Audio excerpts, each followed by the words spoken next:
ঠিক আছে একদম দলের ভোট পক্ষে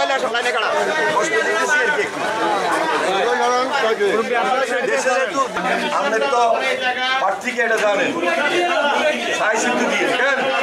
প্রেসিডেন্ট একটা সেক্রেটারি একদম সম্পূর্ণ গণতান্ত্রিক প্রক্রিয়ায় এখানে নির্বাচন হচ্ছে ওয়ার্ড ভিত্তিক। লক্ষ্মীপুর জেলার প্রত্যেকটা নেতা নির্বাচিত হয়ে আসবেন, তিনি ওয়ার্ডের দায়িত্ব পালন করবেন এবং এই ওয়ার্ড থেকে ইউনিয়ন, ইউনিয়ন থেকে থানা, থানা থেকে জেলা। 5 তারিখের পর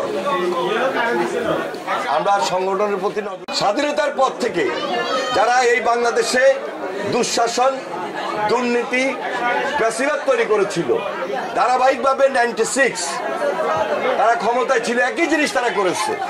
ধারাবাহিকভাবে গত 16-17 বছর যারা এই দুর্নীতি, দুঃশাসন তৈরি করেছিল, গুম খুন করেছে, গণহত্যা করেছে, অবশ্যই তাদের বিচারের মধ্য দিয়ে আওয়ামী লীগ নিষিদ্ধ করা উচিত বলে আমরা মনে করছি এবং সেই দাবিটা আমাদের ছিল এবং সেই দাবির পরিপ্রেক্ষিতে জনগণ যেভাবে তাদের বক্তব্য পেশ করেছে সেটা তাদের কানে গিয়েছে।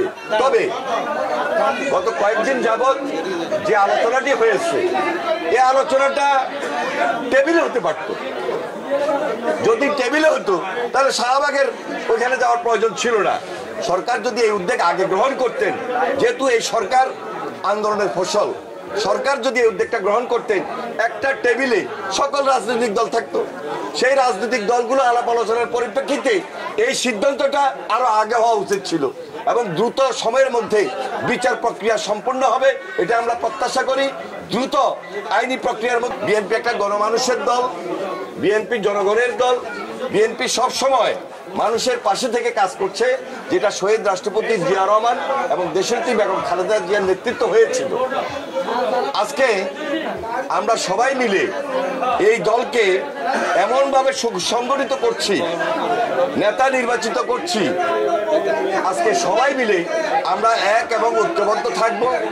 এই কারণে আগামী দিনগুলোতে সবাইকে নিয়ে সবার জন্য সুন্দর বাংলাদেশ, আগামীর বাংলাদেশটা যেন সুন্দর হয়, সেদিকে আমরা বিশেষভাবে নজর দিচ্ছি, লক্ষ্য রাখছি।